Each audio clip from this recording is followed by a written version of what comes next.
따스한 햇살 그리고 설렘이 피어나는 봄. 라디오 서울과 함께 싱그러운 봄을 맞이하세요. 바이든 대통령과 트럼프 전 대통령이 최대 승부처 중 한 곳으로 꼽히는 조지아주를 동시에 찾아 처음으로 유세 대결을 벌였습니다. 한동안 트럼프가 앞서가던 여론조사도 본선 구도로 재편되면서 다시 박빙의 양상을 보이고 있습니다.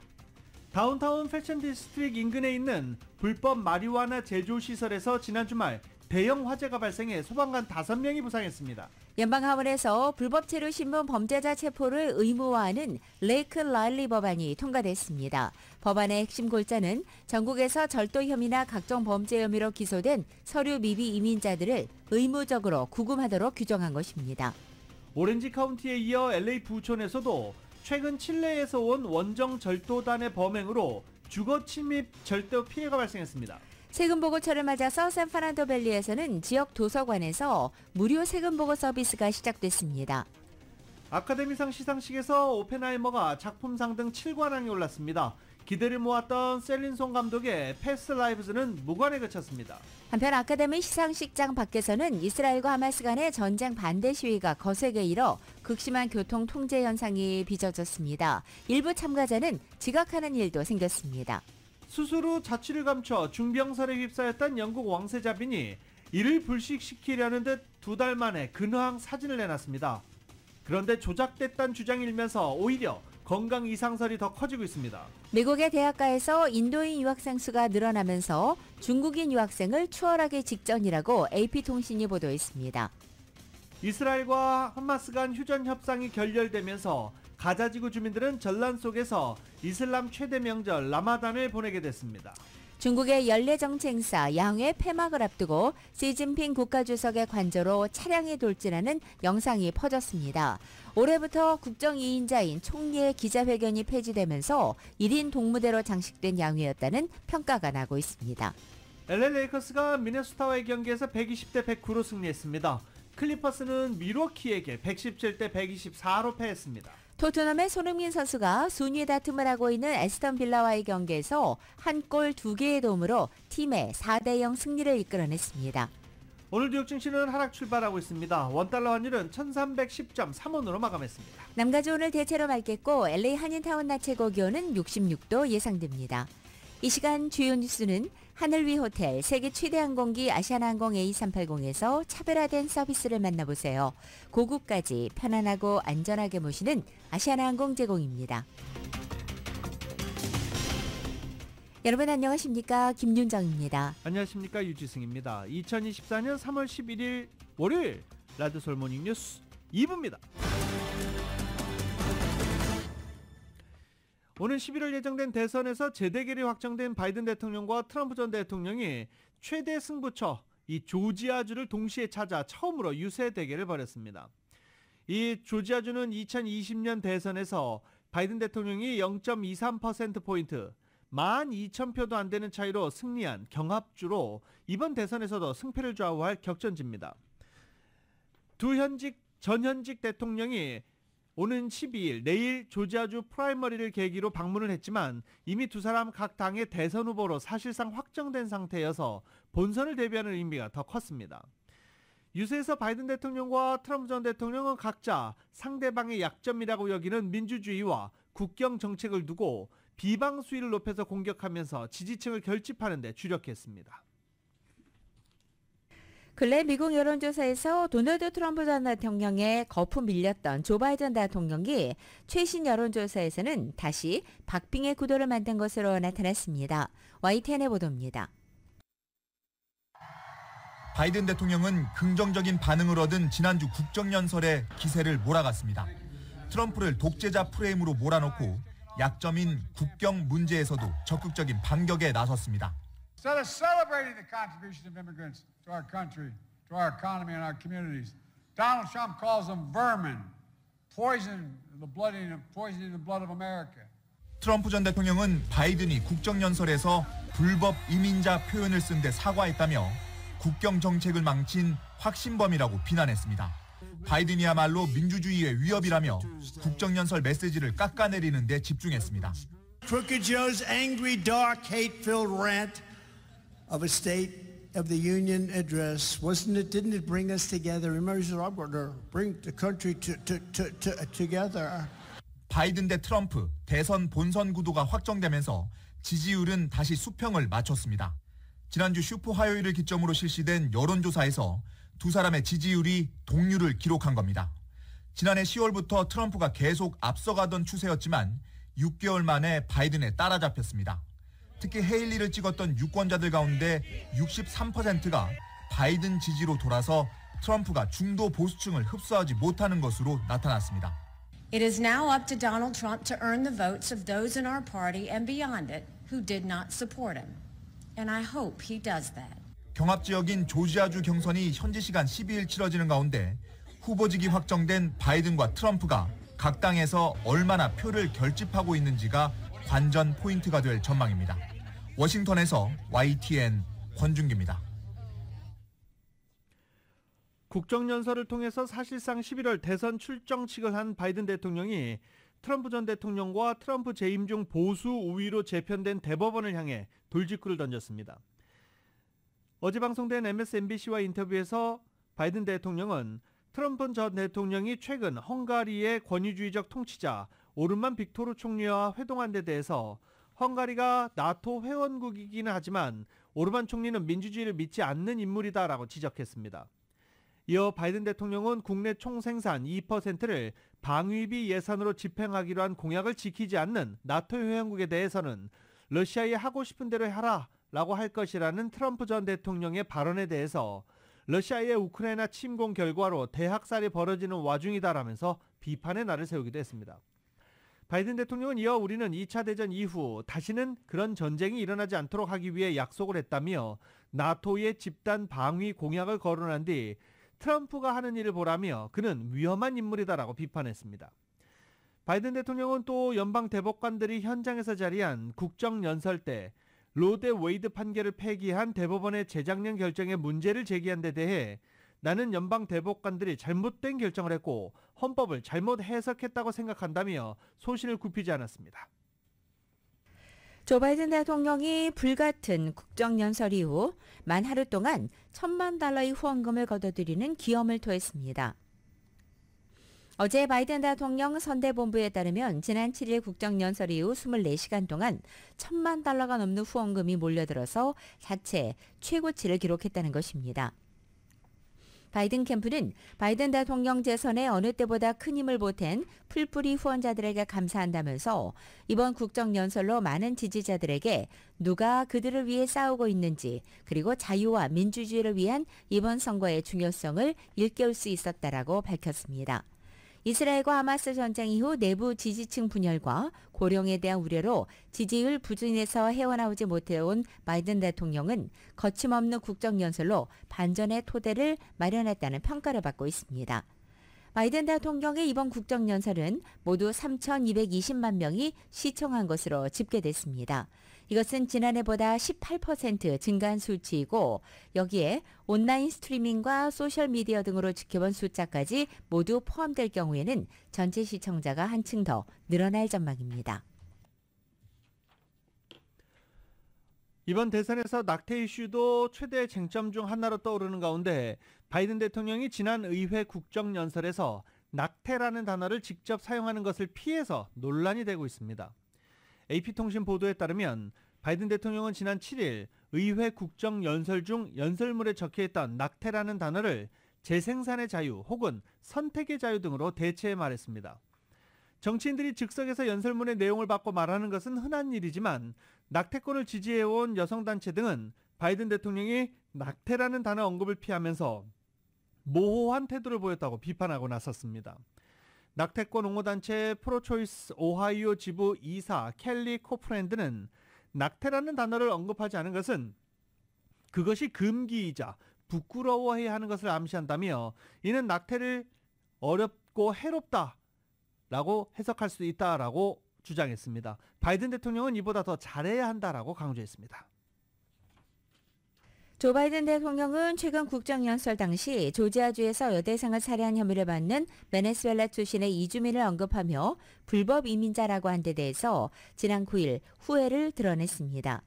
바이든 대통령이 지난 7일 국정연설에서 이렇게 언급한 뒤 민주당 안팎에서 일부는 미등록 이민자라는 표현 대신에 불법 이민자라고 지칭한 데 대해서 당혹감을 감추지 못했고 일부 이민자 권리 옹호 단체들은 문제를 제기하기도 했습니다.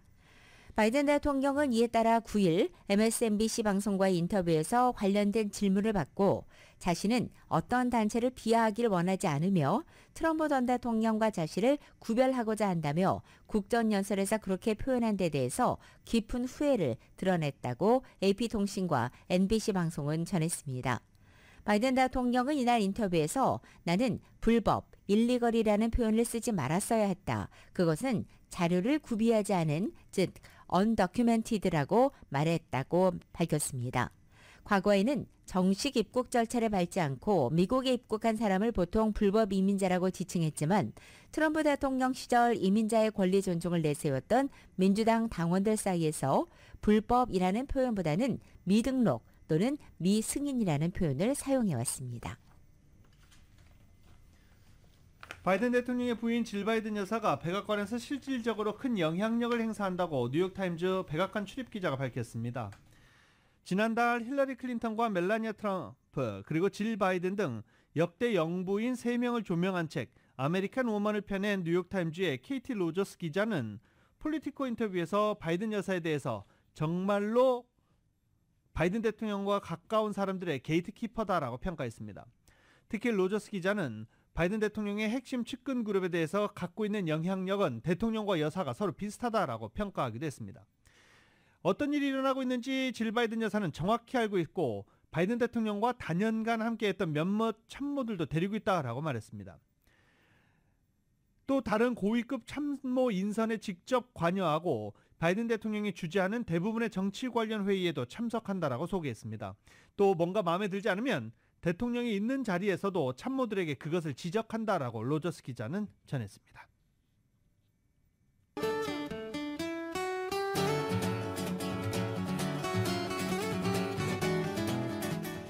3월 11일 월요일 남가주의 날씨입니다. 한 주간을 새롭게 시작하는 오늘 남가주 지역 대체로 맑겠고 낮 기온은 예년 기온을 약간 밑도는 상태지만 온화하게 느껴지겠습니다.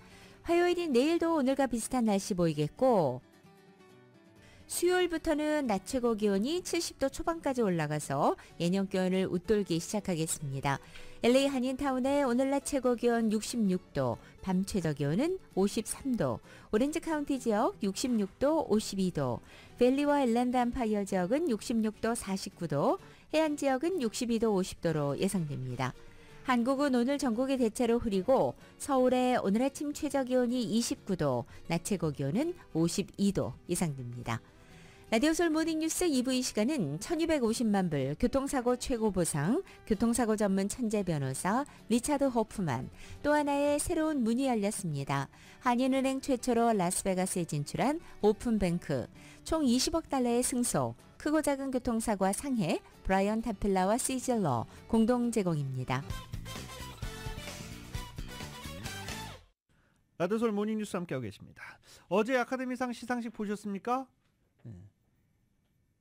소문난 잔치에 먹을 것 없다라더니 하시는 분들도 많이 계셨습니다. 왜냐하면 예상했던 대로 오펜하이머가 7관왕을 수상하면서 다관왕 수상하면서 어제 주인공은 오펜하이머였습니다. 많은 분들이 기대도 하셨죠. 이 패스트라이브즈 상 받는 거 아니야? 그러기는 좀 영화가 부족하긴 했어요. 파워가 좀 부족했죠. 제96회 아카데미 시상식이 어제 헐리우드에서 잘 열리고 마무리됐습니다. 잘 열렸는지는 모르겠습니다. 계속 소식 전해드리겠습니다. 크리스퍼 놀런 감독이 연출한 오펜하이머가 7관왕을 차지했습니다. 이변은 없었다. 이런 평가입니다. KBS입니다. 미국의 핵무기 개발을 주도한 천재 과학자 로버트 오펜하이머를 다룬 영화 오펜하이머. 작품상과 감독상, 나무주연상 등 7개 분야에서 수상하며 아카데미를 휩쓸었습니다. In reality, I don't think despair is the answer to the nuclear question. It's very important that rather than despair, in reality, people are looking at advocacy. They're supporting organizations who are working to pressure politicians and leaders to reduce the number of nuclear weapons on our planet and make the world safer. 덩케르크, 인셉션 등의 작품에도 아카데미 감독상과는 인연이 없었던 놀런 감독은 생애 처음으로 감독상을 품에 안았습니다. 현재 언론들은 오펜하이머가 최고상인 작품상을 받은 건 역사적 사실에 기반을 둔 영화의 우호적인 아카데미의 경향을 재확인한 것이라고 해석했습니다.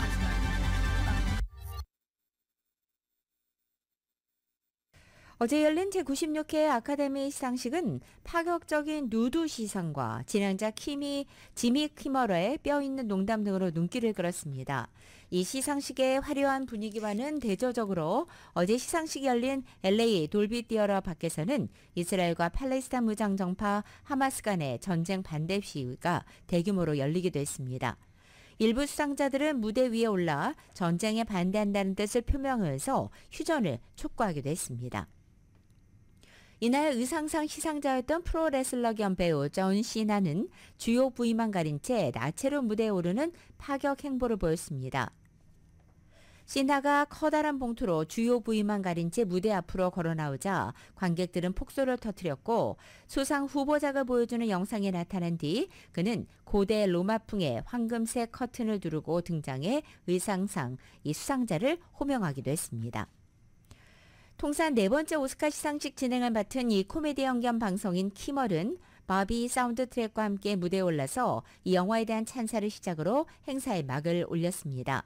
많은 사람이 감독상 후보에 오를 자격이 있다고 생각한 그레타 거윅 덕분에 이제 바비는 페미니스트의 아이콘이 됐다고 말했습니다.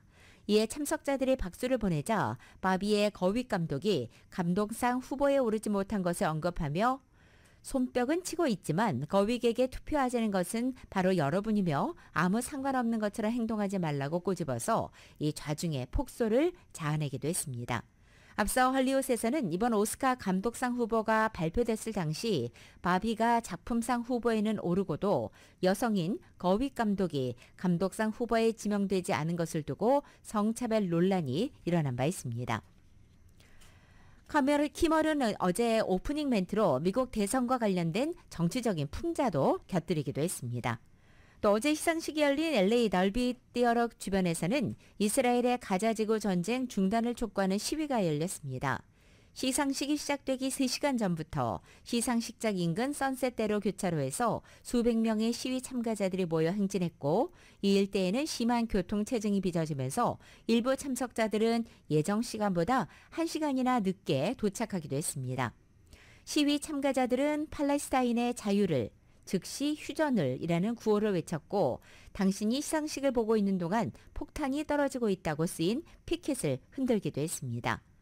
이날 시위에는 헐리우드의 배우 방송인 노동조합과 미국 TV 라디오 예술가 연맹의 일부 회원들도 참가했습니다. 오렌지 카운티에 이어서 LA 부촌에서도 최근 칠레에서 온 원정 절도단의 범행으로 잇따라 주거 침입 절도 피해가 발생했습니다. 이은 기자가 보도합니다.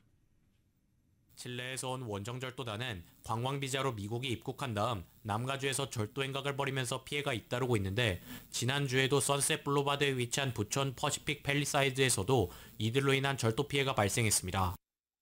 LAPD는 칠레 원정절도단의 동태를 파악 중에 4명의 절도 용의자를 지난달 29일 검거했습니다.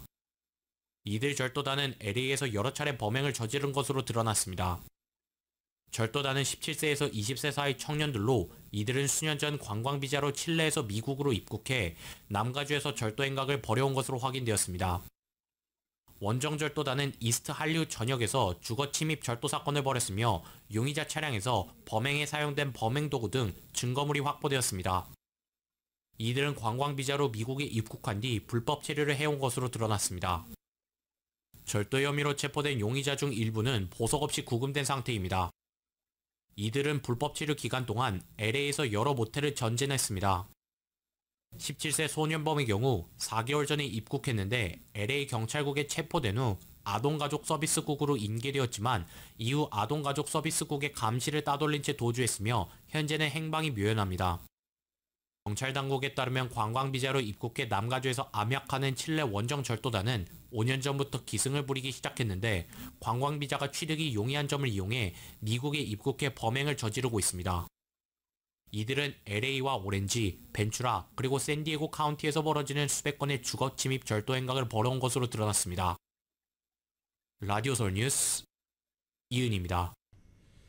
LA 다운타운의 패션 디스트릭트 인근에 있는 불법 마리화나 제조 시설에서 대형 화재가 발생해 소방관 5명이 부상을 입었습니다. 당시 화재로 다운타운 상공이 온통 검은 연기를 뒤덮여 주민들을 놀라게 했습니다. 토요일이었던 지난 9일 오전 8시경 LA 다운타운 센트럴 인더스트리얼 디스트릭의 1400 이스트 뉴튼 스트릿에서 연기가 난다는 신고 전화를 받고 소방차와 소방관들이 대거 출동했습니다. 현장에 도착한 소방대원들은 9,100 스퀘어핏 규모의 2층짜리 건물에 화재 진압을 시작했고 이 가운데 소방관 5명이 황산에 노출돼 부상을 입었습니다.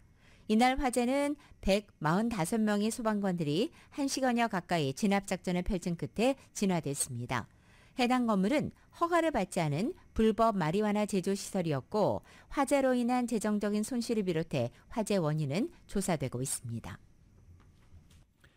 치노밸리 교육부가 성소수자 학생들이 자신의 성별 호칭 변경 시 이를 학부모에게 알리도록 한 규정을 해당 학생들의 학생기록 변경 요청 사실만을 학부모에게 알리는 방향으로 완화했습니다. 치노밸리 교육부위원회는 해당 방침을 승인하고 로본타 가주검찰총장의 소송에 맞서겠다는 입장을 밝혔었습니다. 교육부는 당초 성소수자 학생들이 자신의 성호칭을 교내에서 변경했을 때 이 사실을 학부모에게 즉각 통보하도록 했지만 이제는 성소수자 학생들의 학생기록 변경 요청 사실만을 알리는 방향으로 선회한 것입니다. 지난해 8월 로본타 캘리포니아주 검찰총장은 학생의 성별 호칭 변경 시 학부모에게 통보하도록 한 방침은 성소수자 학생에게 커다란 심적 부담이 된다며 치노밸리 교육부를 상대로 소송을 제기했습니다. 세금보고철을 맞아서 샌퍼나도밸리 지역의 도서관에서 무료 세금보고가 실시된다고 합니다. 보도국의 뉴스룸에서 전해드립니다. 캐런 베스 LA 시장은 8일 샌퍼난도 밸리 지역 주민들이 지역 도서관에서 무료 세금보고 서비스를 받을 수 있다고 발표했습니다. 해당 서비스는 연방국세청의 자원봉사팀에 의해 이루어지는 것으로 서비스를 받기 위한 자격은 연소득 $64,000 이하 납세자들입니다. 60세 이상 시니어들과 장애인, 영어로 의사소통이 어려운 주민들도 무료 세금보고 서비스를 받을 수 있습니다. 무료 세금보고 서비스를 받을 수 있는 도서관은 7771 푸틸 블루바드에 위치한 설랜드 타원가 라이브러리 브랜치로 오는 4월 13일까지 매주 토요일 오전에 서비스를 받을 수 있습니다. 7935 바인랜드 애브뉴에 위치한 설랜드 브랜치에서는 3월 21일까지 매주 금요일 서비스가 이루어집니다. 12311 베노엔 스트릿에 위치한 벨리 플라자 브랜치에서는 4월 10일까지 매주 수요일에 그리고 3605 벤나이스 블루바드에 있는 파코이마 브랜치에서는 오는 4월 12일까지 매주 금요일 6250. 실마 애브뉴에 위치한 벤나이스 브랜치에서는 오는 4월 15일까지 매주 월요일부터 목요일까지 무료 세금보고 서비스가 이루어집니다. LA시 무료 세금보고 서비스에 대한 자세한 정보는 lapl.org/tax에서 확인할 수 있습니다. 라디오 서울 보도국 뉴스룸입니다. LA 한인타운에서 가장 오래된 쇼핑센터 중 하나로 가족 쇼핑객 중심 상권으로 자리 잡은 코리아타운 플라자가 술을 판매하는 업소 4곳이 신규 입주하기로 하면서 4곳 모두 일제히 주류 판매를 위한 리커 라이센스를 신청했거나 신청할 예정으로 나타났습니다. 특히 이들 업소들이 주류 판매를 위한 LA시 조건부 사용 면허 신청서에 술 판매 시간을 새벽 2시까지로 명시한 것으로 알려지면서 일부 주민들이 늦은 시간까지 술을 파는 것을 문제 삼으며 리커 라이센스 발급 반대 서명운동을 벌이는 등 집단 반발하고 있어 논란이 벌어지고 있습니다. 코리아타운 플라자 관리사무소 측은 올해 안으로 이 쇼핑센터에 컨템퍼러리 스타일 주점과 샤브샤브 레스토랑, 한식당 그리고 스크린 골프장이 입주할 예정으로 이들 4곳 모두 주류 판매를 목표로 하고 있습니다. 이들 식당과 스크린 골프장까지 4곳의 신규 업소들 모두 주류를 판매할 계획으로 특히 2층 주점의 경우 코리아타운 플라자 쇼핑센터 소유회사 인베스트먼트 콥의 영킴 대표가 직접 리커 라이센스를 위한 CUP를 신청한 것으로도 확인됐습니다. 익명을 요구한 한 주민은 주거용 건물이 많은 주변 환경과 40년 가까이 패밀리 쇼핑몰로 자리 잡은 코리아타운 플라자가 새벽 2시까지 술을 팔려는 것을 이해할 수 없다 라면서 건전했던 몰이 유흥을 위한 몰로 변할까봐 우려스럽다라고 밝혔습니다. 사우스 LA 지역에 있는 대형 수압 및 슬라우슨 슈퍼몰은 LA 폭동 당시 혼란의 중심에 있었던 곳으로 유명합니다. 1985년에 문을 열었던 이 쇼핑몰에서 영업하고 있는 업주 상당수는 한인들이고 고객 대부분은 흑인들입니다. 이런 가운데 LA타임스가 어제 한인 상인들은 슬라우스 싸움밋을 40년 동안 유지해왔지만 그들의 마지막 장에 가까워졌다라는 제목의 르포 기사를 통해서 한인 업주들의 명과 암을 조명한 기사를 내보냈습니다. 녹색의 거대한 창고 같은 외형의 슬라우슨 슈퍼몰 건물은 양복과 넥타이, 플랫폼 신발, 가발, 보석으로 장식한 치아를 구입할 수 있는 장소입니다. 고객들은 머리부터 발끝까지 옷과 액세서리로 단장하고 매니큐어와 문신 서비스를 받으려 가격을 흥정하는 것으로도 유명합니다. 한인 상인들은 1990년 흑인 고객에게 무례했다는 이유로 불매 운동이 일어났지만 이것을 견뎌냈고 1992년 LA 폭동 당시 약탈자들을 막아냈으며 코로나 팬데믹에서도 살아남았습니다. 하지만 이제 많은 한인 업주들이 은퇴를 앞두고 있고 여기에 고객들이 인터넷으로 이동됨에 따라서 수화빈 영업도 예전 같지 않은 것으로 알려져 있습니다. 코로나 사태 이후 미국 내 아시아계를 겨냥한 인종차별, 증오 범죄가 급증해온 가운데 여전히 대도시 지역의 한인 등 아시아계 주민들의 절반 이상이 인종 혐오 행위를 직접 경험한 것으로 조사됐습니다. 아시안 아메리칸 재단이 발표한 뉴욕시 안전성 연구 설문조사 결과에 따르면 뉴욕시 예약입니다. 아시안의 54%가 지난 1년간 모욕, 괴롭힘, 위협, 신체적 공격 등 각종 아시안 혐오를 직접 경험한 것으로 나타났습니다. 데이브 민 캘리포니아주 상원의원이 지난 5일 예비선거에서 연방하원 결선에 진출하게 된 가운데 민 의원의 지역구인 캘리포니아 47지구가 양당의 하원 장악을 위해서 중요한 지역이라 전국적인 관심을 받고 있는 것으로 알려지고 있습니다. 최근에 선거구 재조정으로 47지구는 보수 성향 유권자 수가 늘어나서 민주공화 양당이 치열하게 경쟁하는 지역이 됐습니다. 올해 11월 선거에서 연방하원 218석 과반 장악을 위한 양당의 요충지가 되고 있다고 LA타임즈가 어제 보도한 것입니다. 47지구는 전국 공화당 연방의회 선거위원회에 캘리포니아에서 가장 중요한 탈환 목표 지역 3곳 중에 하나입니다. 폴리티컬 데이터에 따르면 47지구 등록 유권자는 민주당이 15만 8,849명, 공화당이 15만 4,976명으로 민주당이 조금 더 많은 수치입니다. 하지만 이번 예비선거 투표 참여는 공화당이 더 많은 것으로 나타났습니다. 47지구는 현재 스캇보 후보가 득표율 32.8%로 1위, 데이브 민 후보가 득표율 25.7%로 2위를 확정해서 11월 본선에서 재대결을 펼치게 됩니다. LA 총영사를 지냈던 김완중 호주 대사가 부임 불과 1년 만에 교체됐습니다. 김완중 대사는 LA 총영사를 지냈고 이후 외교부 기획조정실장, 재외동포 영사실장을 역임하고 2022년 12월 말 호주 대사로 임명됐습니다. 김 대사가 부임 1년 만에 교체된 것은 이번에 이종섭 전 국방부 장관이 신임 호주 대사로 임명됐기 때문입니다. 외교부는 김완중 대사가 지난해 12월로 정년이 지났고 법령상 정년 초과 근무 가능 직위인 호주 대사로서 통상적 수준에서 정년을 초과해 근무한 뒤에 교체된 것이다라고 설명했습니다. 오는 4월 10일 한국에서 실시되는 제22대 국회의원 선거를 한 달여 앞두고 11일 재외선거인 명부 확정을 시작으로 해서 본격적인 선거체제에 돌입했습니다.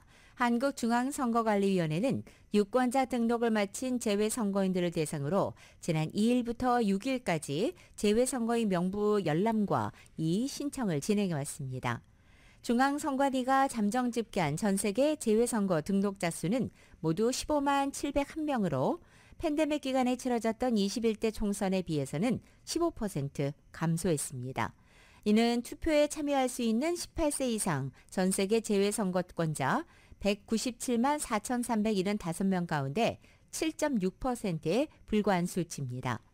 미국에서는 모두 3만 4,490명이 유권자 등록을 마쳤고 남가주를 비롯해서 네바다, 아리조나, 뉴멕시코 같은 LA 총영사관 관할 지역의 등록자 수는 국외부재자 4,387명과 재외선거인 348명, 또 영구명부 등재자 2,167명을 합쳐서 모두 6,903명에 달했습니다. 한편 이번 재외선거는 LA 총영소관 투표소에서 3월 27일부터 4월 1일 엿새간 실시됩니다. 이 밖에도 오렌지 카운티 한인회관과 샌디에고 한인회관, 아리조나주 아시아나 마켓, 페사 등 이 세 곳의 원거리 투표소에서 3월 29일부터 31일까지 3일간 실시됩니다. 지난해 화마로 큰 타격을 받은 하와이에 산불 조기 감지 AI 인공지능 센서가 설치됩니다. 하와이 정부는 국토안보부 지원을 받아 지난해 8월 산불로 피해를 본 마우이 섬을 비롯해 하와이 전역 곳곳에 80개의 첨단 산불 센서를 설치할 계획이라고 밝혔습니다.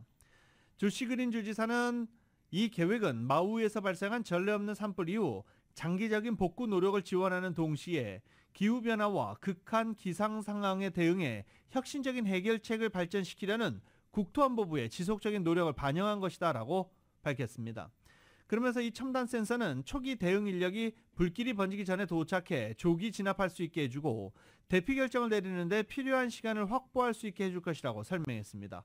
이 남가주 곳곳 지역에는 이 AI 산불 방지 탑이 설치되어 있습니다. 그런데 얼마 전에 한 남성이 이 산불 방지 탑만 골라가면서 이를 훼손하다가 검거가 된 바 있습니다.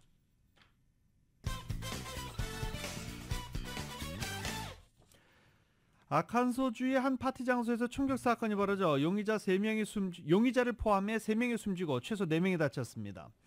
아칸소주 준수버러 경찰국에 따르면 어제 오전 5시 직전 이 지역의 한 건물 내에서 여러 발의 총격 사건이 발생했다는 신고가 접수돼 경찰이 현장에 출동했습니다. 경찰은 현장에서 용의 남성을 포함해 3명이 총알 맞아 사망한 것을 확인했고 부상자 4명이 병원으로 이송돼 치료 중이라고 밝혔습니다. 조사 결과 사망자들 가운데 사망한 여성 1명, 남성 1명, 다친 여성 1명 등 3명은 용의자와 아는 사이였으며 나머지 3명은 용의자와 아무런 관계가 없었던 것으로 확인됐습니다. 경찰은 총격 용의자가 사망한 경위에 대해서는 밝히지 않고 있습니다.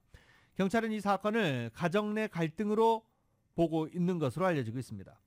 이 총기 폭력 알케이브에 따르면 올 들어 미국에서 발생한 총기 난사 사건은 이번이 73번째입니다.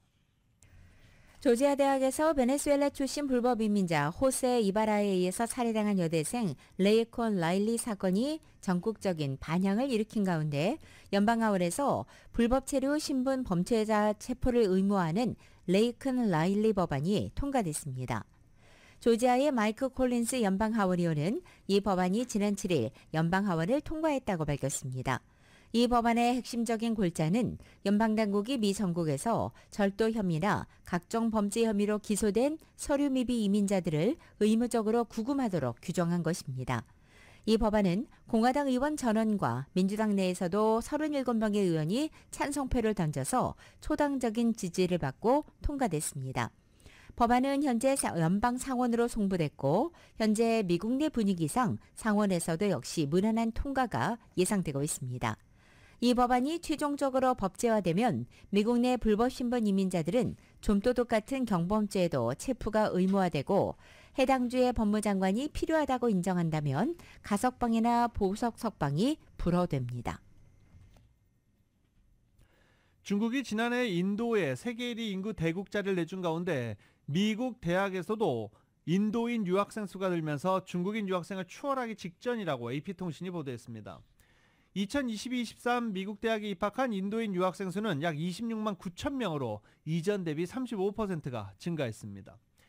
이는 인도에서 미국 명문대 학위가 출세를 보장하는 길이라는 인식이 확대되고 해외에서 일자리를 찾는 젊은 층이 늘어난 결과로 분석되고 있습니다. 인도에서는 인구 증가세에 비해서 대학 측 정원 수용 능력이 부족한 데다 첨단 기술 관련 일자리도 충분치 않아 많은 인재가 미국으로 눈을 돌린다는 설명입니다. 보잉사가 공중에서 동체에 구멍이 뚫리는 아찔한 사고가 난 이후에 미국 내에서 운항되고 있는 여객기들의 크고 작은 사고들이 잇따르고 있습니다. 특히 지난주에는 유나이티드 항공이 운용하고 있는 여객기들이 이륙 중 바퀴가 빠져 지상으로 떨어지는 등 엿새 동안 5번이나 사고가 잇따라 발생했습니다. AP통신과 CNN 방송에 따르면 지난 8일 오후 샌프란시스코에서 멕시코시티로 향하던 유나이티드 항공 에어버스 A320 여객기에서 유압 시스템에 문제가 발생해 LA 국제공항에 비상 착륙했습니다. 유나이티드 항공 측은 성명을 내고 이번 사고와 관련해 문제의 여객기는 당일 오후 4시 30분경 LAX에 안전하게 착륙했고 탑승자 110명 가운데 아무도 다치지 않았다고도 밝혔습니다. 이날 오후 전에도 유나이티드 항공 여객기가 운항 중에 기체 정비 문제로 회항하는 일이 발생했습니다. 시카고 국제공항에서 이륙해 솔트레이크시티로 향하던 유나이티드 여객기에 오일 경고등 문제가 발생해서 시카고 공항으로 다시 돌아온 것입니다. 유나이티드 항공 측은 이 여객기가 이날 오전 11시경 시카고 공항에 안전하게 착륙했고 승객은 다른 항공기로 모두 갈아탔다고 밝혔습니다. 무려 24시간 사이 발생한 이 두 건의 사고를 포함해 지난 4일부터 엿새 동안 유나이티드 항공 여객기에서 발생한 사고는 모두 5건에 달하고 있습니다. 남극의 바다 얼음, 이 얼음 해빙이 빠르게 녹으면서 올해 해빙 면적이 역대 2번째로 작았습니다. 남극 상공을 맴도는 기류, 극소용돌이가 평년보다 빨리 붕괴되고 있기 때문이란 분석입니다. KBS입니다. 올 초 미국을 덮친 기록적인 북극 한파에 피해가 잇따랐습니다. Can I say crazy, but with the capitals? Yeah, I've been out 3 days with no sleep. 북극 상공을 맴도는 기류, 극소용돌이가 무너지면서 북극 찬공기가 중위도로 밀려온 겁니다. 한파를 몰고 온 북극과 달리 남극의 극소용돌이 붕괴는 해빙, 즉 바다 얼음에 영향을 주는 것으로 분석됐습니다. 남극의 극소용돌이는 남반구에 겨울에 생성돼 여름까지 차츰 약해지다 사라지는데 2000년대 들어 붕괴 시기가 앞당겨지고 있습니다. 이 영향으로 중위도 지역의 따뜻한 공기가 남극으로 유입되면서 해빙을 녹이고 있습니다. 남극의 여름철 기온은 2000년대 들어 매년 0.03도씩 높아지고 있습니다. 2000년대 이전에는 주로 남극 반도와 서남극 일부에서만 해빙이 감소했었는데 2000년대 이후에는 동남극 전체로 해빙의 감소가 나타나고 있습니다. 문제는 남극의 해빙 감소가 최근 들어 더 뚜렷해지고 더 빨라진다는 데 있습니다. 해빙이 줄어들면 햇빛 반사가 적어져 남극 온난화를 가속화할 수 있습니다. 지구 온난화의 영향이 이제 그동안은 남극은 좀 주춤했었는데 남극도 그 영향이 나타나고 있는 어떤 전조 증상이 아닌가 정도로 좀 볼 수가 있겠죠. 올해 남극 해빙 면적은 지난해에 이어 역대 2번째로 작았습니다. KBS 뉴스 김세연입니다. 지난 1월 수술 후에 모습을 드러내지 않아서 건강 이상설에 휩싸인 이 케이트 미들턴 영국 왕세자빈이 2달 만에 처음으로 공개한 사진마저도 조작 논란이 일면서 사과했습니다. 켄싱턴 공은 현지 시간으로 11일 공식 X 계정에 왕세자빈 명의로 많은 아마추어 사진가처럼 나도 때때로 편집을 실험해본다. 우리가 어제 공유한 가족 사진이 일으킨 혼란에 사과를 표시하고 싶었다라는 글을 올렸습니다. 하지만 사진을 X에서 삭제하지는 않았습니다. 이 문제의 사진은 켄싱턴 공이 전날 10일 어머니의 날을 맞아 X와 인스타그램 같은 소셜미디어에 올린 것으로 윌리엄 왕세자가 찍은 것이라는 설명이 붙었습니다. 하지만 이 사진을 편집한 흔적이 발견돼 조작된 것이 아니냐는 의혹이 제기된 것입니다. 샬럿 공주의 소매 일부가 지워진 것처럼 보였고 치마 가장자리도 정렬이 어긋나 보이며 왕세자빈의 옷 지퍼도 위치가 이상하다는 지적이 나온 것입니다. 소셜미디어에는 배경에 보이는 나뭇잎이 겨울철치고는 지나치게 푸르다면서 이번에 새로 찍은 것이 맞느냐는 의심까지 제기된 것입니다. 이어서 세계 주요 통신사가 잇따라 이 사진의 발행을 취소하기도 했습니다. 라디오솔 모닝뉴스 2부 듣고 계십니다.